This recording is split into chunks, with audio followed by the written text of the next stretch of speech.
terkirim pesan. Ya. Siapa tahu nih yang menonton kita ngobrol ini justru setelah menonton baru terpikirkan. Kita nggak tahu energi-energi positif yang kita coba ceritakan hari ini. Mungkin 2-3 tahun yang akan datang ada orang nonton, bahkan di situ dia menemukan semangat. Kalau orang mencintai kita, menyukai kita, dia akan menyukai kita apa adanya. Bukan karena kulit kita putih, bukan karena kulit kita, wajah kita cantik. Bukan. Oke, ini asal usul panci robek itu boleh nggak dilanjutkan? Ya, Ini saya penasaran ini. Panci robek, kalau nggak salah namanya itu Mr. Hope. Mr. Hope. Ya. Dibawa sama paman. Ya. Waktu itu kita kan masih kecil-kecil. Ya. Jadinya kita nggak tahu. Pertama kali kita melihat dia itu ya kita bilang dia itu bake. Bake berak. Hantu ya? Ya, karena kan dari kecil kita selalu diceritakan bahwa bake itu jin, bangsa jin itu rambutnya pirang, hidungnya mancung, terus kulitnya putih. Nah, dari sana pertama-tama kita melihat turis di bawah.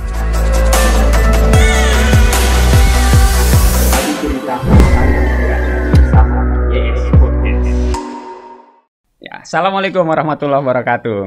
Oke, jumpa lagi di YS Podcast. Ini saya tamu istimewa. Ada, nanti deh kita kenal lebih jauh ya. Lumayan lama saya vakum nih di YS Podcast. 3-4 bulan sepertinya. Tapi ada cerita yang harus kita bagi. Apa kabar Bu Susi? Alhamdulillah baik. Baik. Wah, ini kita akan belajar bagaimana menjadi perempuan tangguh, menjadi orang tangguh. Kita udahlah, kita nggak usah membedakan perempuan, laki-laki sama. Yang penting perannya di tengah masyarakat, Bu Susi. Bu Susi, kayaknya ini Bu Susi ini owner chill out yang ada sebuah villa ya. Villa di Gili Air. Di situ, tapi banyak juga bisnis lain yang sudah dibangun Bu Susi. Tapi kita akan coba belajar dulu di part 1 ini bagaimana sebetulnya kondisi Gili, Bu Susi. Untuk sementara ini agak down. Karena memang sudah musimnya lagi sepi. Tapi selalu ada. Selalu. Jadi tetap ada ramai sudah ya. Ya. Tapi saya penasaran Bu Susi. Gili ini kan tidak tiba-tiba ramai nih. Bu Susi itu tumbuh besar di situ gitu loh. Iya. Boleh ceritakan nggak? Dulu kan bule, saya bingung nih, dulu itu bule itu kesana itu gimana ceritanya? Apa Bu Susi ada nggak pengalaman ketika masa kecil tahun 70-an, 80-an gitu sudah ada berinteraksi dengan bule di situ? Ya ada. Dulu pertama-tama yang bawa bule itu datang ke Gili itu, kalau nggak salah namanya itu Mr. Hope. Mr. Hope. Ya. Dibawa sama paman. Waktu itu kita kan masih kecil-kecil. Jadinya kita nggak tahu. Pertama kali kita melihat dia itu ya kita bilang dia itu bake. Bake berak.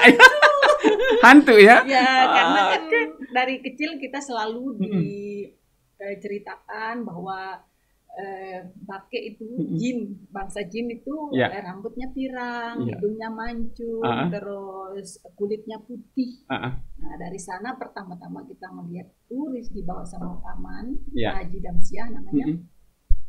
Yaitu kita anak-anak ya lari terbirit-birit, sembunyi di bawah kolong tempat tidur. Ngelihat yang aneh ya? Kita ngintip-ngintip lah sedikit. Kenapa kok bapak ini, paman ini bawa bake pulang? Jadi sesuatu yang aneh ya ngelihat bule pada saat itu yang memang berbeda sekali dengan kita ya. Nah, berapa lama tuh bule pertama kali dulu nginep tinggal di situ? Perasaan saya dulu sekitar 3 hari. Kebetulan waktu itu kan paman jadi kepala dusun. Jadi dia yang pertama kali membawa turis itu datang ke sana. Ada pengalaman-pengalaman unik nggak kehidupan awal-awal dulu? Kita tahu kan beda kondisi kan, kondisi kehidupan dari Eropa, kemudian ke sini ya tahun 80-an dulu, mohon maaf fasilitas dan lain-lain kan belum ada, belum siap gitu. Tidak ada sama sekali. Kalau bisa dibilang itu tidak ada sama sekali ya. Kita yang warga lokal aja kalau bilang toilet ada itu ya nggak bisa dibilang bohong, karena biasanya kan kita ke kebun. Toilet kebun. Ini kalau bule ke toilet gimana bawanya? Nah, saya mikir juga loh, gimana ini. Nah, pengalaman itu yang seperti saya bilang, waktu itu ada turis Australia namanya Mary, tinggal di rumah selama 1 bulan. Kita kan ya mama itu ya masaknya ya seperti kita, seperti orang lokal masaknya. Dia juga ikut makan 3 kali sehari kadang-kadang di rumah. Terus ya pas mau ke toilet nih kita bingung nyarinya ngarahin kemana. Ya akhirnya kita suruh dia ke kebun. Nah kita yang penasaran, kita sebagai anak-anak penasaran, ingin lihat gimana sih rupa kotorannya si bule. Anak-anak juga. Iya, terus kita ini nyebar setiap pohon kelapa itu sembunyi 1 orang 2 orang. Begitu turisnya selesai kita cari gimana ini, yang mana sih kotorannya bule ini, bau atau enggak, karena dia kan putih gitu. Dia kan putih, terus aduh gimana, tapi enggak ada kita ketemu. Cuma yang kita ketemu tuh tisu yang ada di situ. Yang apa mungkin ini beraknya si bule kok kayak kertas gitu. Oke. Jadi banyak hal apa ya, kalau kita bandingkan dengan sekarang ya, kondisi awal-awal di Gili itu kan cukup kontras nih Bu Susi ini. Jadi apa membayangkan saya ini jadi kan kita, kalau saya tahunya saat ini aja itu jadi 10 tahun lah, 10 tahun terakhir gitu. Kalau dulu Bu Susi gambaran Gili Tramena ya, Terawangan Meno sama air itu seperti apa dulu yang ada Bu Susi ya, selain pengalaman tadi nyari kotoran bule itu. Kira-kira apa lagi kondisi yang bisa digambarkan dulu? Kalau Gili Meno, saya sering dibawa sama Dato, sama Kane pergi ke Gili Meno untuk buat garam di rawa yang ada di sana. Saya sering diajak ke sana untuk buat garam. Ya, saya sering nyemplung ke dalam rawa itu karena licin kan. Terus akhirnya ya setelah itu ya nggak begitu banyak apa-apa sebelum ada turis. Kalau di Terawangan juga dulu banyak petani. Petani ubi, jagung. Sawah ya? Jadi lebih ke pertanian? Ya, lebih ke pertanian tapi bukan sawah. Bukan sawah? Ya, kelapa. Ya, kalau kita tuh mungkin setiap hari ya makan kelapa. Di Gili tuh makan kelapa sama ikan. Bapak saya dulu kan penjaring, nelayan. Oke. Dari ikan, kadang-kadang mama itu pergi jual ikan ke subuh. Terus saya mikir loh, kenapa mama saya masih gelap kok pergi? Apa dia pergi nikah lagi? Gitu. Kan kita nangis, ya kan? Kita dulu masih tidur, terus tiba-tiba ngelihat mama sudah tidak ada, bapak sudah tidak ada, kemana mereka? Nah kita anak-anak tinggal di rumah, bingung. Ya karena nggak tahu kita mama itu pergi ke pasar untuk jualan ikan. Wah, seperti itu. Jadi dengan sebuah pulau ya, pulau-pulau kecil di 3 Gili itu kan kalau saat ini sangat luar biasa Bu Susi. Luar biasa. Perkembangan fasilitas yang ada, bahkan pelabuhannya sudah sangat luar biasa gitu. Nah, dari perkembangan saat ini Bu Susi, ini kan mengalami masa yang apa ya, kalau kita bilang pemerintahan sudah sekian pemerintahan nih, sudah berbeda-beda tentunya ya. Nah kalau Bu Susi melihat perkembangan yang cukup signifikan, cukup bagus itu sekitar era tahun-tahun berapa Bu Susi? Sekitar tahun 2011. 2011 ya. 2011. Karena saya kan hampir sepanjang hidup di sana. Jadi saya tahu benar perkembangan. Yang mulai Gili Air itu mulai banyak dilirik sama pengusaha asing dari tahun 2011. 2011 ya. Jadi itu udah mulai kelihatan bahwa ini akan menjadi magnet baru di situ ya. Nah kalau saat ini kondisi seperti apa Bu Susi? Kondisi rame. Udah rame bangunan, ya? Banyak sekali bangunan. Yang dulu kita jalan mau ke rumah siapapun tinggal nyebrang. Kalau sekarang kan sudah masuk gang-gang. Jadi sudah masuk, udah di tengah-tengah ya. Udah di tengah-tengah. Banyak pengusaha luar juga. Oke. Ya, Western jadi sudah banyak. Kebanyakan dari Prancis. Oke. Masyarakat di situ merasa dengan kehadiran investor lah kita bilang Bu Susi ya, merasa terancam, terbantu atau seperti apa saat ini? Kalau saya pribadi sih, bagaimana kita mengikuti mereka? Mengikuti mereka.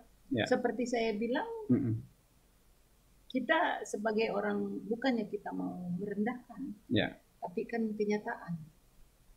Knowledge kita kan lebih kurang daripada mereka. Betul.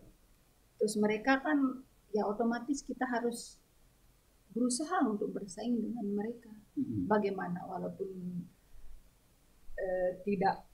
tidak sebagus mereka, tidak seluar biasa mereka, paling tidak kita harus bisa menyeimbangi untuk pasaran.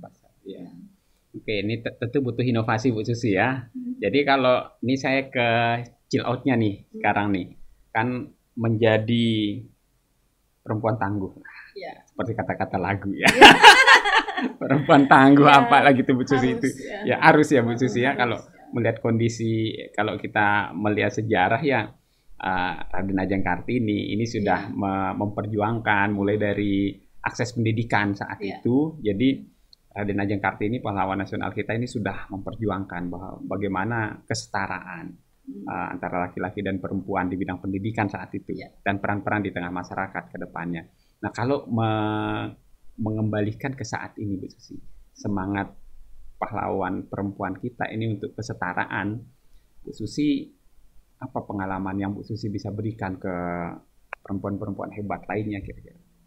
Kita harus jadi perempuan yang tangguh, mandiri, tidak menggantungkan hidup kita pada siapapun. Jadi betul-betul menjadi superwoman, Mas. Ya, harus. Karena hanya diri kita sendiri yang bisa membantu kita. Ada pengalaman pribadi yang bisa di-share? Banyak. Nah, ini kita yang mau dapat. Kita mau dapat agar tujuannya begini Bu Susi. Agar banyak juga orang-orang yang terkirim pesan. Siapa tahu nih yang menonton kita ngobrol ini justru setelah menonton baru terpikirkan. Kita nggak tahu energi-energi positif yang kita coba ceritakan hari ini, mungkin 2-3 tahun yang akan datang ada orang nonton, bahkan di situ dia menemukan semangat. Bu Susi, ayo bisa diceritakan kira-kira untuk membantu semangat superwoman yang lain itu seperti apa Bu Susi? Tahu apa nama Facebook saya? Facebooknya belum saya cari ini Bu Susi. Panci Robek. Panci Robek. Nanti googling ya, apa itu Panci Robek kalau ketemu. Ya, Panci Robek. Dari pertama saya buat Facebook, saya tidak pernah ganti. Itu ceritanya sih agak menyedihkan sih. Karena dulu saya waktu kecil kan saya kena bully. Enggak, bukan dari orang jauh sih, dari keluarga. Ya, biasanya dari orang dekat. Kalau seperti itu ya. Saya bahkan sempat waktu itu, namanya kita masih kecil, dia bilang, itu Panci Robek karena saya hitam jelek. Ya sampai sekarang juga hitam, nggak bakal berubah. Tapi I'm very proud. Punya kulit warna gelap, jadinya saya tidak takut kena matahari. I enjoy my life. Ya, bisa kepanas kapan saja, bisa menyelam kapan saja, bisa berjemur kapan saja. Saya tidak butuh sunblock putih untuk harus ke pantai pakai payung, pakai jaket. Kenapa? Kalau orang mencintai kita, menyukai kita, dia akan menyukai kita apa adanya. Bukan karena kulit kita putih, bukan karena kulit kita, wajah kita cantik. Bukan. Ini asal-usul Panci Robek itu boleh nggak dilanjutkan? Ini saya penasaran ini. Panci Robek itu ya, saya kena bully dulu waktu kecil. Akhirnya di Panci Robek, kan tahu kan jualan permen yang dang ding ding ding. Kita tukar ya? Kita tukar pakai Panci Robek. Nah, setiap dia datang, saya selalu sembunyi, kepingin, walaupun kepinginnya luar biasa, tapi daripada saya ditukar, namanya pikiran anak-anak waktu itu kan, saya kan dipanggil Panci Robek, nanti saya ditukar sama permen gitu. Permen Benson dulu. Ya, permen itu bulu kucing. Bulu kucing. Halus manis kalau nggak salah namanya. Yang ada orang-orang tua biasanya jualan. Nah, dari sanalah makanya saya pertama belajar bahasa Inggris waktu SMP. Saya selalu bilang Panci Robek is the best. Panci Robek is the best. best. Wow. Ini jadi ngambil dari sesuatu yang mungkin dianggap orang sebagai minor ya, sebagai minus ya, tapi Bu Susi menganggap bahwa ya ini perlu, ini adalah kelebihan saya gitu. Bu Susi kepikiran kan banyak ya kalau kita menyebut bully ini terlalu banyak korban lah, bahkan sampai betul-betul ya mohon maaf yang harus membutuhkan pertolongan orang lain, butuh rehab dan lain-lain ya. Nah kalau dulu ya memang kita kalau nyebut bully gaya dulu memang sangat kejam sekali gitu Bu Susi. Tapi kan kadang karena orang membiasakan dulu ya, mungkin kita nggak menganggapnya terlalu terlalu terbawa gitu. Kalau sekarang sih memang sudah tidak ada teguran juga dari orang-orang sekitar. Itu masalahnya jangan sampai dibiarkan. Jadinya itu yang membuat saya selalu berpikir Panci Robek is the best. Selalu saya bilang. Saya ingat dulu waktu itu guru SMP saya, guru bahasa Inggris namanya Pak Syahril, itu yang bilang is the best. Oh ya, Panci Robek is the best. Luar biasa. Kemudian setelah itu Bu Susi, perjalanan Bu Susi ini kan dalam kalau di Gili kan identik ini yang menjadi guide, menjadi harus menguasai bahasa gitu. Nah kalau ketika sekolah ini sudah mesti membayangkan nggak kalau anak-anak Gili itu harus seperti apa gitu? Belum kebayang waktu itu karena ya kita kan masih labil. Ya waktu itu masih kita labil dan kita hanya senang-senang mengikuti hati. Saya bahkan sekolah pun nggak pernah serius. Mungkin kalau saya serius saya pintar, tapi saya nggak pernah serius. Jadinya tapi ya nggak apa-apa. Jadi ya yang penting kita sukses. Nah kalau kita balik lagi bercerita tentang menjadi wanita tangguh Bu Susi. Ini kan tentu Bu Susi memiliki pengalaman. Ada nggak yang kira-kira boleh di-share untuk menjadi penguat? Siapa tahu ada kisah hidupnya yang kurang lebih sama. Untuk menjadi wanita yang kuat Bu Susi. Untuk menjadi wanita yang kuat ya namanya cobaan ya. Saya menikah dulu pas begitu tamat SMA 1 tahun mungkin. Saya sempat kuliah di Unizar 1 tahun. Dan saya menikah setelah itu dan suami saya waktu itu masih kuliah juga. Tapi dia sampai selesai. Saya nggak sampai selesai. Tapi saya tipe orang yang nggak bisa diam. Apapun yang saya kerjakan. Walaupun saya nggak bisa masak, saya berusaha jualan nasi bungkus. Saya nggak bisa masak. Terus saya berusaha buat kue. Yang saya masih tidak bisa membedakan mana gula halus, mana gula kasar. Waktu itu saya jadi awam sekali pokoknya tentang. Saya nggak tahu namanya baking soda, baking powder, saya nggak tahu.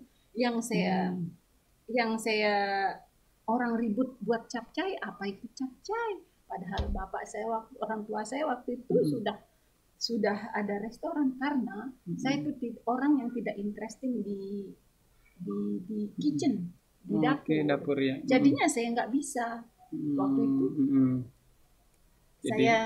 Saya selalu dimarah sama bapak karena suami saya kan ngelapor kalau saya itu nggak bisa masak. Akhirnya bapak ngirim saya ke hotel Gili Air untuk belajar masak. Terus saya selalu ngelap tangan saya, kalau basah dikit. Terus di hotel itu dia cuman ngajar saya ngupas kentang sama wortel. Dan saya tidak suka itu. Ini bukan belajar ini. Anak kecil pun bisa ngerjain ini. Ajar saya masak, tapi mereka nggak mau. Harus belajar kupas kentang dulu sama wortel dulu baru belajar masak. Tapi saya tidak suka. Saya tidak suka kupas wortel, saya tidak suka kupas kentang. Saya bilang Akhirnya 4 hari saya keluar. Saya dicari lagi sama bapak saya. untuk belajar lagi masak karena suamimu komplain. Ya, gimana orang bapak, saya tidak suka masak karena mak selalu bawakan nasi, selalu masak. Saya waktu itu anaknya ya. Ya, jadinya saya akhirnya ya pisahlah sama suami. Dan dari sana saya berusaha untuk jadi perempuan yang super tangguh. Ya.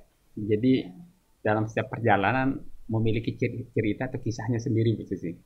Dari situ mungkin Bu Susi akan banyak menemukan sisi kemandirian mulai ya. Jadi belajar menjadi wanita hebat. Memang semua punya kisah tersendiri. Nah, dalam kisahnya Bu Susi ini, jadi setelah pisah, pelajaran apa lagi yang kira-kira Bu Susi? Pelajaran saya jadinya lebih bebas menentukan, karena memang saya orangnya tidak bisa diperintah. Saya tidak bisa diperintah, tapi saya harus melakukan pekerjaan saya sebelum saya diperintah. Jadi menghindari diperintah, tapi kerjakan semaksimal mungkin. Baru saya, kalau masih segitu saya masih ditegur atau diperintah, berarti saya yang kurang. Jadi waktu itu saya bekerja, jadi saya ditawari teman waktu janda bekerja, ditawari untuk kontainer mebel. Waktu itu juga kelam loh ceritanya. Cerita kelam ini. Kelam ceritanya. Karena saya kan di bar. Bapak saya punya bar, tapi saya yang menjalankan. Karena saya bergaul sama orang-orang bule waktu itu, ya tahun 2000-an. Bule, janda, bergaul sama bro. Bro, tahu kan bro? Gait-gait yang gait-gait itu dah. Tapi saya sering pergi party dari pagi sampai dari jam 11 tutup restoran, bar, saya pergi party sampai jam pagi sampai subuh, sampai jam 7. Bahkan saya sampai pernah tenggelam di bawah laut, di laut. Kapal saya terbalik pulang dari party subuh-subuh. Ya itu kelam juga sih ceritanya. Banyak orang yang menghujat, tapi kan mereka tidak tahu saya. Tapi mama saya sering nangis ke rumah dari saya. Kenapa kamu mabuk? Saya tidak pernah mabuk. Kamu merokok? Saya tidak pernah merokok. Tapi kan namanya image orang untuk kalau sudah pergi keluar malam pasti buruk. Tapi saya punya prinsip. Saya punya prinsip kemanapun saya dan sama siapapun saya bergaul, saya tidak akan melewati batas. Jadi punya ukuran sendiri. Saya kalau mau pergi party cukup minum satu cangkir kopi. Saya kan dulu tidak bisa ngopi. Terus minum kopi satu cangkir ya seperti orang mungkin minum alkohol satu botol. Saya tidak bakal tidur sampai pagi. Itulah cukup buat saya. Tapi itu pun kita party karena kita harus banyak berbicara, marketing untuk kita punya usaha. Akhirnya paginya banyak tamu yang nyari saya ke bar. Kan buat saya jalan juga, kan dulu di Gili sepi. Tidak begitu banyak turis yang datang seperti di Trawangan. Ya, jadinya ya saya harus bagaimana caranya. Saya kadang-kadang berkelahi sama teman-teman guide. Berkelahi juga ya? Iya, berkelahi. Wow. Kita itu berkelahi. Gara-gara apa? Gara-gara rebutan tamu kadang-kadang di kapal. Ini ternyata preman juga ya. Preman, dari SMP saya memang preman. Tidak berkelahi. Waduh. Bu Susi, perjalanan Bu Susi ini kan akhirnya mengelola ini ya, klub. Kemudian dari situ tentunya mencari koneksi, mencari kenalan bagaimana, kemudian terus mengembangkan bisnis yang sudah ada gitu. Nah, kemudian bisnis yang sudah dikelola sebelumnya nih sama orang tua, Ya. Bagaimana melanjutkannya ini? Tentu kan ada tantangan tersendiri, Bu Susi. Iya, tantangannya itu bukan dari siapa-siapa, tapi dari keluarga sendiri. Satu yang mau menaikkan, tapi 100 orang yang mau menjatuhkan. Saya tidak kuat. Kalau bekerja saya kuat 24 jam non-stop. Sampai kadang-kadang anak buah saya bilang, Bu, kok kuat sekali, dari mana dapat tenaga? Karena pagi saya ke Mataram harus belanja, jam 6, pulang jam 6 dari Mataram, saya langsung start kerja non-stop sampai jam 1, jam 2. Kadang-kadang setelah itu saya pergi party, hanya untuk menghabiskan waktu-waktu saya. Ya. Jadi strong woman, menjadi wanita kuat, ini jadi pada masa-masa berbeda tentu memiliki cerita juga, Bu Susi. Kalau saat ini Bu Susi melihat kondisi saat ini kita pasca pandemi ini, jadi pandemi ini juga membuat kita banyak belajar, membuat kita seolah-olah pandemi itu datang, kita tidak pernah memprediksi bakalan dampaknya seperti ini, Bu Susi, gitu. Jadi kalau kita berbicara bencana lokal ya mungkin ya ada di situ saja. Jadi daerah lain masih tetap ya aman, masih bisa nolong lah, ya membantu gitu. Nah tapi kalau kita berbicara Gili ketika gempa, Bu Susi, ketika dibandingkan dengan ketika COVID, tentu menjadi sebuah pemandangan yang berbeda. Karena saya pernah ke sana, ke Gili, pas COVID baru selesai itu, saya merasa tidak nyaman, sedih sekali melihat lewat sini tuh kayak menjadi kok bangunan ada di dalam tapi di luarnya rumput tinggi sih. Jadi sangat sedih. Karena mereka tidak mampu untuk membayar orang. Untuk saya waktu selama COVID, saya harus standby 14 orang di sana. Yang engineering, gardener, housekeeping, sama satu kitchen, satu bar ya. Waktu itu saya rasa. Itu yang harus kita support setiap bulan. Dan maintenance operasionalnya dan sangat-sangat tinggi. Oke, itu baru bangkit loh dari gempa loh Bu Susi ya, baru selesai ngerehab kan saat itu ya. Saya sudah berpikir mungkin tahun 2020 tahun yang terbaik buat saya. Berapa bulan itu bulan Maret saya tutup semua. Ya bulan Maret kirim semua anak-anak, berharap hanya sekedar 2 minggu, tapi nyatanya 2 tahun. Teknik bertahannya Bu Susi gimana? Teknik bertahannya ya kita harus cari solusi yang lain, cara yang lain. Jangankan bertahan untuk perusahaan, bertahan untuk hidup aja sudah kita repot. Cuman ya saya manusianya nggak pernah gengsi. Apapun itu bentuknya, saya kerjakan selama itu masih bagus, masih halal, saya akan lakukan. Saya pernah jadi jual rombengan. Sempat juga di situ. Sempat. Tiap hari saya pergi ke Karangsukun, cuci, setrika, online. Sempat buat bubur emas. Bubur emas ini gimana ceritanya? Tumben saya dengar bubur emas ini. Saya juga sebenarnya nggak tahu, cuman saya suka bubur itu. Mama saya selalu buat. Jadinya saya kepikiran karena kepingin kita coba share di grup WhatsApp. Ternyata banyak yang interesting. Tapi mungkin bukan karena buburnya, tapi karena namanya yang emas. Menarik. Saya aja dengeran langsung kaget. Karena saya nggak tahu kasih namanya apa. Akhirnya saya kasih bubur emas. Terus ya alhamdulillah kita buka pizza di Permata Kota masih sampai sekarang. Terus saya alhamdulillah anak-anak juga nggak malu-malu untuk belajar hal-hal yang baru. Jadinya kita ada bisnis jual beli mobil, bisnis skincare sama salon. Karena saya selalu berpikir jangan fokus di satu tempat. Seandainya terjadi lagi hal-hal seperti kemarin, kita mati. Jadi belajar dari pengalaman sebelumnya Bu Susi ya. Jadi harus membangun lini bisnis yang lain. dalam perkembangannya nih tentu mempersiapkan generasi penerus anak-anak nih Bu Susi ya. Anak-anak. Jadi menyiapkan anak-anak yang tangguh. Ya. Mungkin cita-cita kita kan pasti ya harus lebih nih dari orang tuanya kan. Ya. Nah tentu sudah menularkan pola-pola bisnis, belajar bisnis tentu yang Bu Susi lakukan.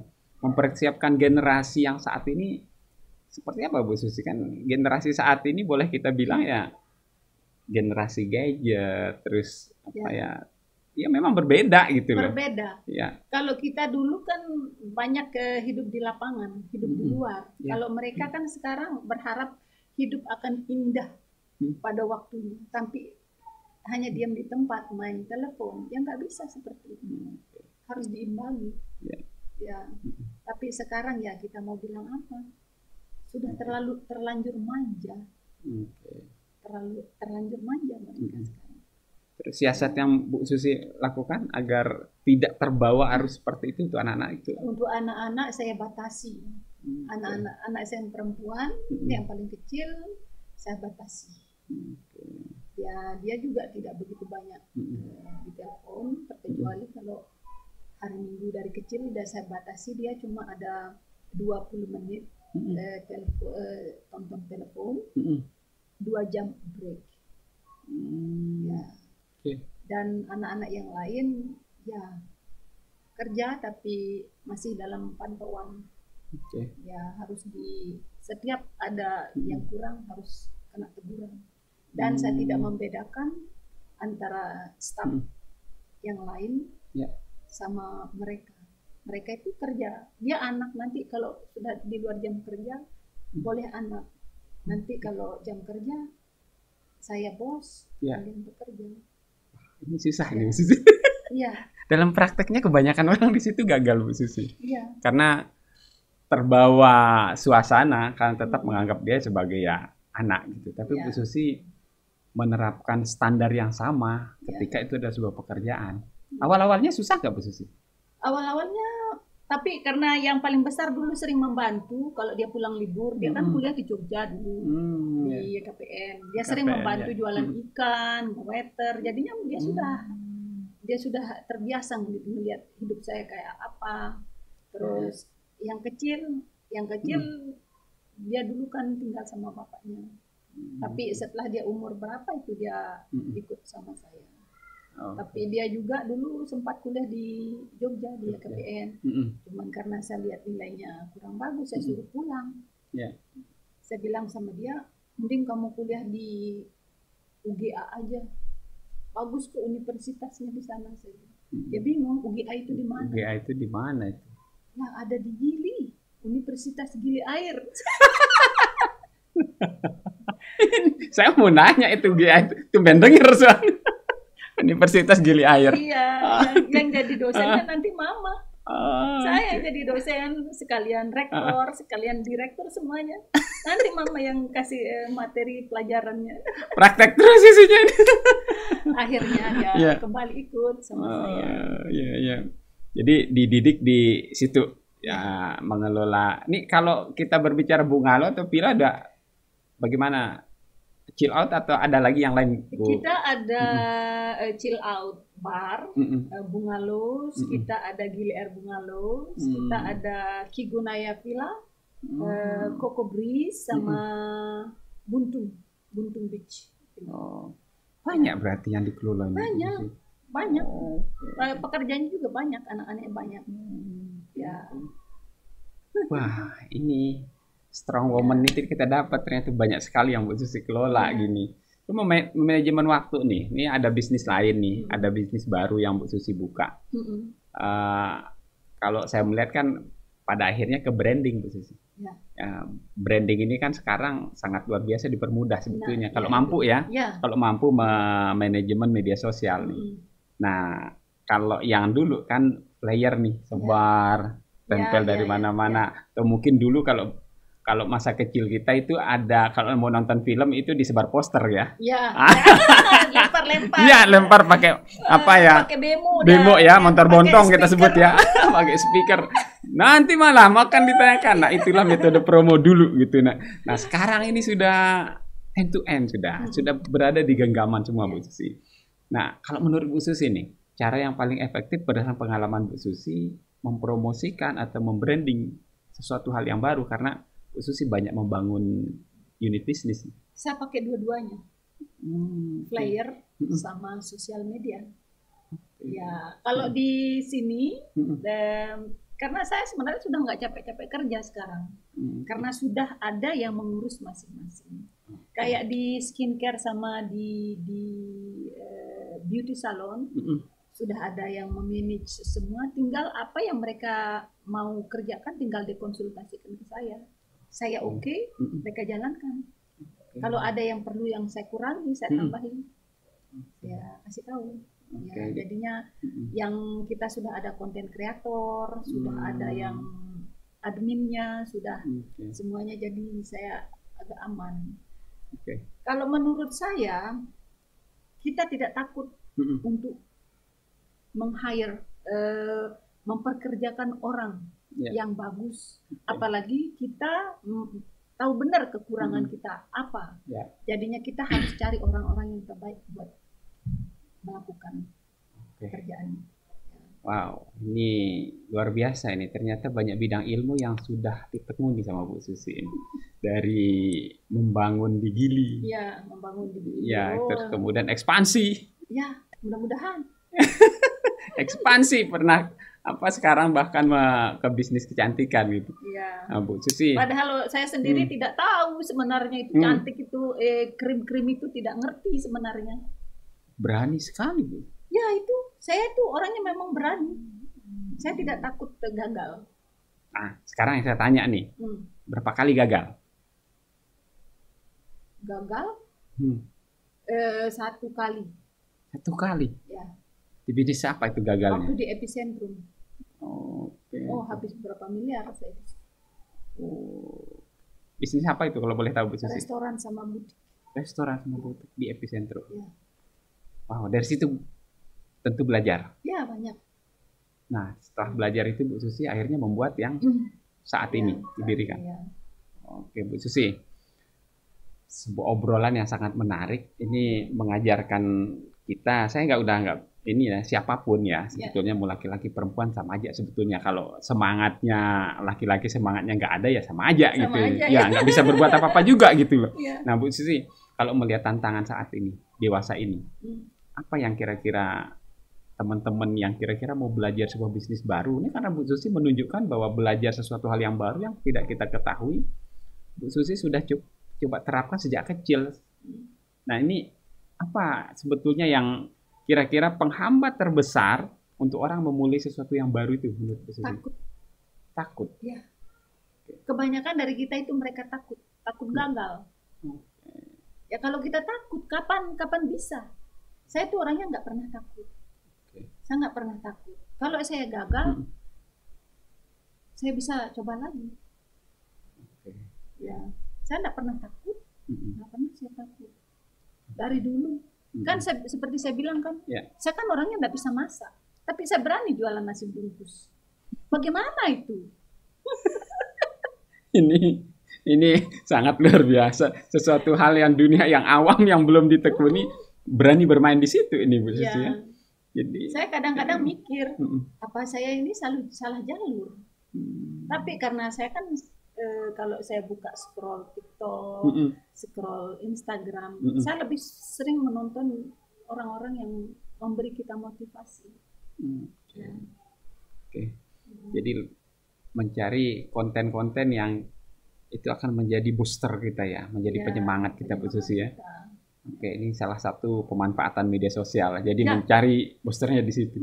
Tergantung kita. Media sosial itu baik buruknya tergantung diri kita sendiri. Tahu nggak corona itu? Saya tuh nggak bisa menjahit. Tapi saya bisa melakukannya dengan baik gara-gara corona. Cukup saya nonton di Instagram, di Pinterest, sama di YouTube bagaimana caranya. Awalnya saya buat masker. Kan waktu corona kan masker kan mahal. Iya, betul. Dan saya bingung ini mau ngasih model apa. Akhirnya saya telepon ke jual kain, antar ke rumah, kan kita nggak boleh keluar waktu itu. Betul. Akhirnya saya ada mesin kecil portable, itu saya buat itu sampai beribu-ribu masker itu. Saya buat untuk dibagi ke semua. Saya kirim ke Andres Foundation, saya kirim ke semua staff yang ada. Terus saya baca-baca status anak-anak yang kerja sama saya, kan saya sedih. Pingin punya uang untuk belanja. Akhirnya tahu, saya beli kain buat jilbab. Saya jahit jilbab, kirim ke mereka. Kalian jual. Itu makanya beribu-ribu jilbab saya jahit itu. Kadang-kadang sampai jam 2 pagi. Wow. Terus akhirnya saya belajar buat baju gamis. Nah, pertama saya buatin anak saya yang perempuan, buat diri saya sendiri, terus anak-anak yang kerja di rumah sama saya. Dari akhirnya saya bisa buat baju sekarang. Ini semua ini luar biasa. Jadi memang apa ya, menekuni sesuatu hal yang baru, ternyata kalau memang ada keberanian ya, yang semangat. Nah, ini ternyata menjadi sebuah peluang yang cukup menarik saat ini Bu Susi, karena untuk mencari guru kita sebetulnya udah nggak susah ya. Guru itu ada di media sosial. Gitu. Yang kita pegang setiap hari, yang kita tonton setiap hari. Tergantung, seperti saya bilang, tergantung bagaimana memanfaatkan. Ya, saya banyak belajar dari sana. Banyak saya belajar. Nah, untuk mencari ingredient yang terbaik untuk skincare pun saya cari dari sana. Apa yang terbaik? Apa yang lagi booming di Eropa sana? Apa yang lagi ini? Wow. Ini banyak hal, sahabat Yes Podcast, yang bisa kita dapat.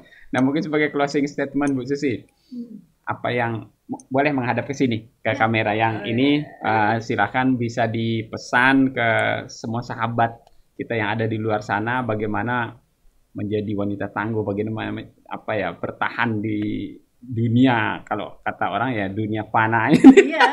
Bagaimana untuk menjadi tangguh untuk saat ini Bu Susi? Untuk menjadi tangguh sebenarnya tergantung dari semangat hidup kita sendiri.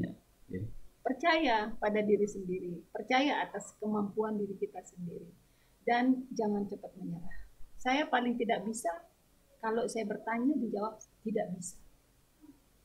Itu yang paling saya tidak bisa, dijawab dengan kata yang kalau saya tidak coba sampai 1000 kali dan saya fail, saya gagal, mungkin baru saya bilang tidak bisa. Harus ada solusi, harus bisa. Dan kita tidak boleh menggantungkan hidup kita, walaupun kita jadi perempuan. Saya tidak mau menggantungkan hidup saya pada siapapun. Karena yang bisa membantu hanya diri kita sendiri, bukan orang lain. Wow, dalam sekali. Guys, saya banyak belajar dari Bu Susi. Sangat luar biasa. Yang penasaran tempat-tempat bisnis Bu Susi, sangat banyak juga ternyata ya. Kalau mau ke Gili Air, ada Chill Out. Dan banyak lagi yang lainnya. Tadi nanti cek di perbincangan kami sebelumnya. Sekarang juga sedang mendirikan bisnis baru. Semoga Bu Susi, obrolan kita ini bisa menjadi penambah semangat yang masyarakat kita. Jadi semoga kalau ada pas nonton nanti itu justru mendapatkan sebuah kekuatan yang tidak diprediksi, dan pada akhirnya ingin mencoba, dan kesuksesan itu pada akhirnya menular gitu. Jadi menular, sebetulnya itu bisa dari cerita-cerita semangat tadi gitu. Nah, semoga konten kita ini akan banyak ditonton sama orang dan mampu membuat orang-orang di luar sana juga memiliki semangat seperti Bu Susi. Terima kasih Bu Susi. Terima kasih. Terima kasih Pak Yos. Sudah mampir di Yes Podcast ini, padahal beliau sedang sibuk juga di Gili nih, karena kemarin juga di Gili. Di Gili. Sedang di Gili, tapi karena kita ingin berbagi cerita saat ini, alhamdulillah Bu Susi sudah bisa. Mungkin nanti Bu Susi di kesempatan berikutnya, mungkin episode berikutnya Bu Susi ada lagi yang bisa Bu Susi ingin share, mungkin yang lebih spesifik, nanti bisa kita diskusikan lagi.